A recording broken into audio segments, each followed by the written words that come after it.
আসসালামু আলাইকুম। আজকে আমরা যাব বাইকে করে মাওয়া।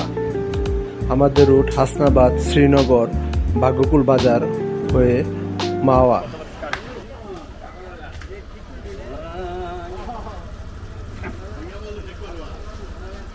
বনে যদি সে লাগে আগো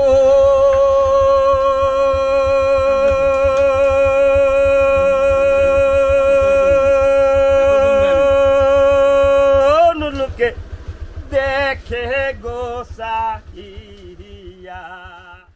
এমন একটি সুন্দর গান শুনতে দেখতে হবে আমাদের এই পুরো ভিডিও। 10-12 জন মিলে মাওয়া বেস রুট কিভাবে সাজাবেন দেখতে পারেন আমাদের এই ভিডিও। আমরা খেলবো ফুটবল, রেস্ট নিব, খেলবো উনো, সাথে গোসল তো থাকছেই। আর মাওয়া ফেরিঘাটে যে খাবো মজাদার ইলিশ। ভালো ভালো লেবু দিছে, এর জন্য ফ্লেভারটা খুব ভালো লাগতেছে। কি ভাই?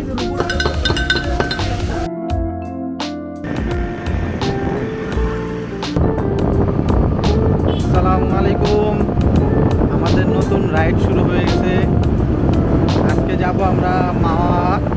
আর আমরা আজকে সবাই পোস্তখোলা ব্রিজের হাসনাবাদ এরিয়া থেকে রওনা করছি। আমরা এখন মাওয়ার উদ্দেশ্যে চলে যাচ্ছি।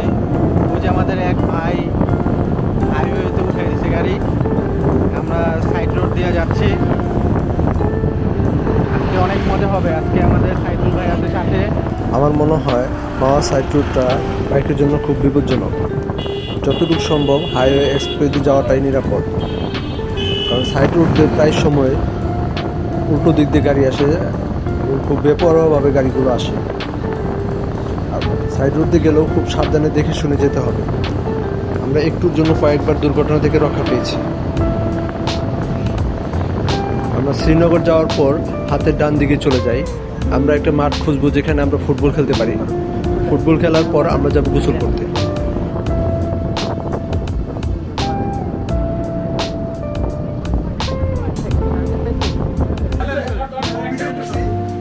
শ্রীনগরে চলছে চায়ের বিরতি। যে আমাদের সেই চিরচেনা অদূত ভাই, কালো দেখায় এই যে আমাদের গ্রুপের সবাই, কি জানি বলা যাবে না, এই যে আমাদের সঞ্জিত ভাই, জাহিদ ভাই, মেহেদি ভাই, তৌফিক ভাই, ফয়েজ ভাই, এই আমাদের সাইফুল ভাই, সবাই আছে। চায়ের বিরতি ছিল, চা খাওয়া শেষ।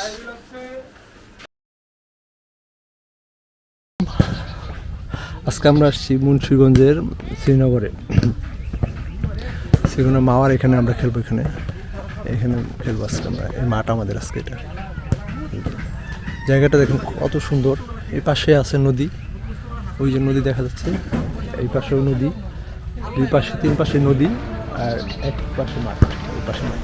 আমাদের ফুটবল খেলা শুরু হয়ে গেছে। আমরা 3-4 জন স্থানীয় লোকদের নিয়েই আমাদের দলে, আমরা 2 দলে বিভক্ত হয়ে ফুটবল খেলা শুরু করি।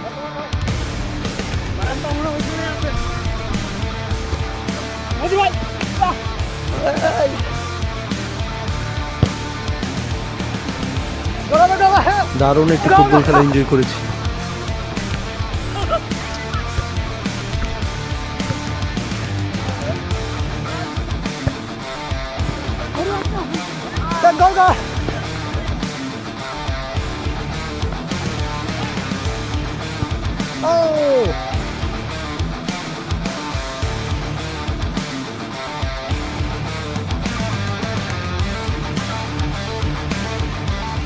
আমাদের সঞ্জিত ভাই হেলমেট পরে নেমে গেছে যাতে হেড করতে সুবিধা হয়। মাঠের পাশে একটি সুন্দর মাচান করা আছে, এখানে আমরা বেশ কিছুক্ষণ বিশ্রাম করি এবং উনো খেলি। উনো, ফুটবল আমাদের ট্যুরের সবসময় একটি অংশ। আসলে এত সুন্দর জায়গা পাবো কখনোই ভাবি নাই। সাইফুল ভাই এই জায়গাটা খুঁজে বের করেছে, সেজন্য সাইফুল ভাইকে অনেক ধন্যবাদ।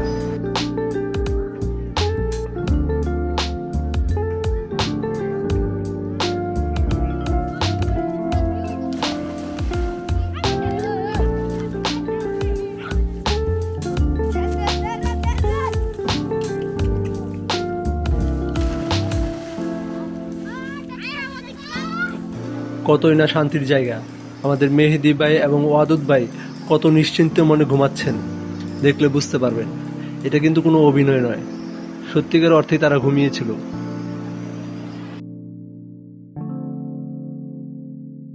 হ্যালো গাইস, আমরা যাচ্ছি গোসল করতে। হ্যাঁ, খেলাধুলা শেষ। খেলাধুলা শেষ, অনেকক্ষণ বিশ্রাম নিলাম, খেললাম। এখন আমাদের লক্ষ্য হয়েছে গোসল করা।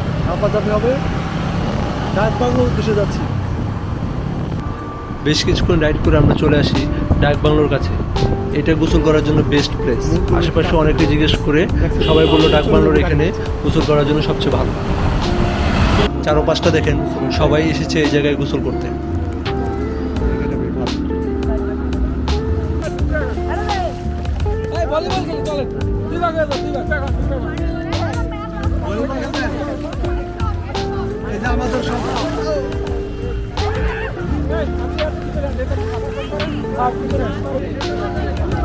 আপনাদের জন্য একটু রিস্ক নিয়ে পানির মধ্যে নেমে গেলাম।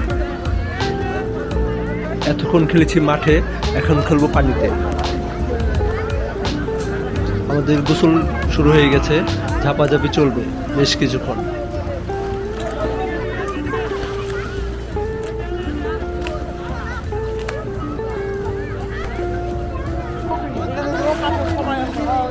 সঞ্জিত ভাই, আমাদের সঞ্জিত ভাই, সে কিন্তু সাঁতার পারে না, কিন্তু অনেক চেষ্টা করে যাচ্ছে সাঁতার শেখার জন্য। দেখা যাক তার কয়দিন লাগে এই সাঁতার শিখতে।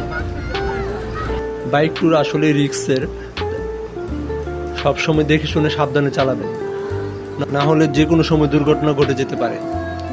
কোনো জায়গায় গেলে তাড়াহুড়া কোনো দরকার নেই, খুব আস্তে ধীরে সাবধানে দেখে শুনে যান।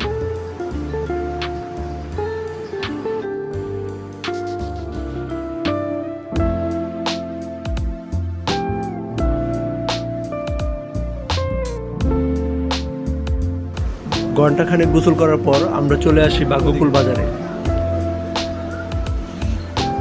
ভাগ্যকুল বাজারের এখানেও গোসল করার জায়গা আছে, চাইলে আপনারা এখানেও গোসল করতে পারবেন।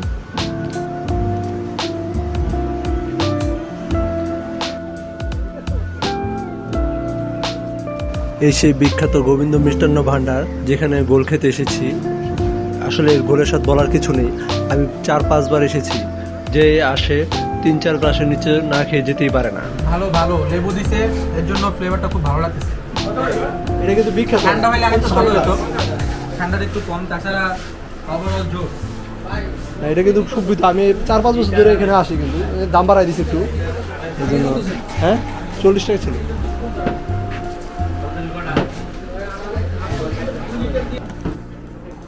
এই যে আমাদের অদূত ভাই, কি বালিশ মিষ্টি ভাই, তৌফিক ভাই বালিশ মিষ্টি নিয়েছে। সে বালিশ মিষ্টি নিয়েছে।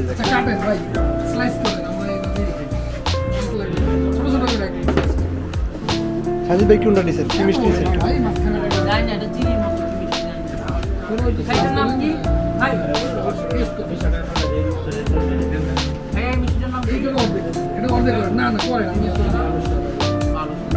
আলিশা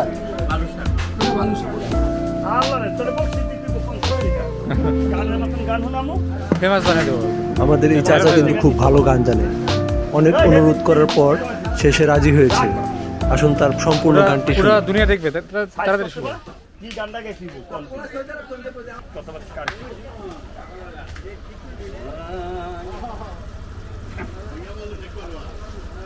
ওরে বনে যদি সে লাগে আগো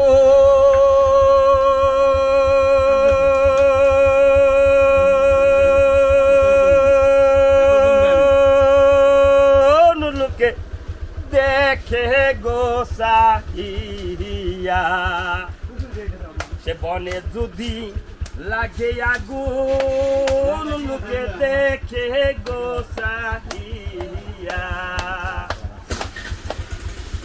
ওই কাকার হৃদয় মাঝে গোলজার মধ্যে ভাবসার মধ্যে লাগছে রে আগুন, কই তো দেখে না গো, ওই আগুন কই থন আসিল, ওরে দক্ষিণে থন পশ্চিমে থন না পূবে থন উত্তরে থন, এই আইলো ভাবে কাকারে কে দিল জ্বালাইয়া। কাঠ খড়ি লাগে না ওই আগুনে, কাঠ খড়ি লাগে না, অল্প করে দেখছিলাম। ওই অত হৃদয় মাঝে তোর হৃদয় মাঝে জ্বলছে রে আগুন ও গোসিয়া ফরাজি ভাই গোসিয়া গোসিয়া ও তারে দেখাও রে নিয়া ওই আমার মনের মানুষ ওই আমার পানের মানুষ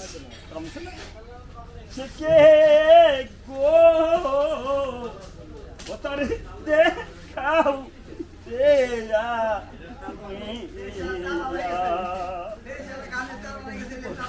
ওই আমার মনের মানুষ মারুফ ভাই ওই আমার পানের মানুষ কে গো দেখাও রে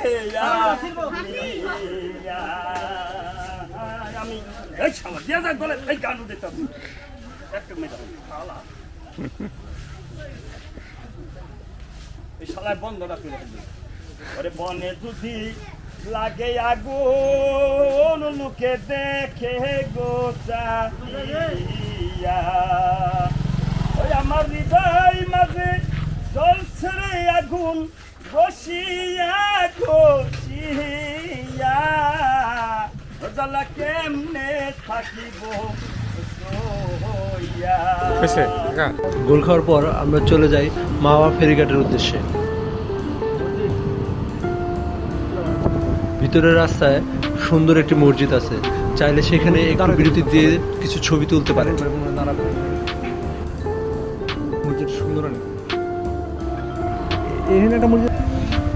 আমরা চলে আসছি মাওয়া ফেরিঘাটে। এখানে আমরা মাছ দেখবো, বাছাই করবো, তারপরে ইলিশ মাছ ভাজা খাবো। যেহেতু আগে আমি একটা ইলিশ মাছ নিয়ে ভিডিও করেছি, তাই আর এখানে বিস্তারিত না বললাম। চাইলে ইলিশ মাছ সম্পর্কে দাম এবং বিস্তারিত জানতে আমার ওই ভিডিওটা দেখতে পারেন। মাছ কেনার সময় খুব সাবধানে দেখে শুনে কিনবেন, দেওয়ার দাম করে কিনবেন, কারণ এখানে অনেক দাম বেশি চায়। জায়গাটা অনেক সুন্দর, দেখার মতন। আপনি চাইলে বিকেলেও আসতে পারেন। এখান থেকে পদ্মা ব্রিজ দেখা যায়, ওই যে দেখা যাচ্ছে পদ্মা ব্রিজ।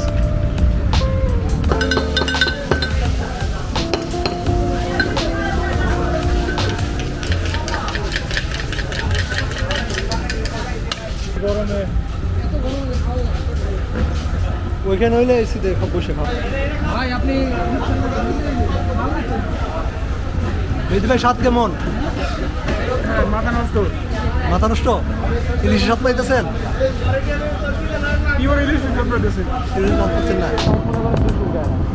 এই সেই মাওয়ার বিখ্যাত হিলসা প্রজেক্ট।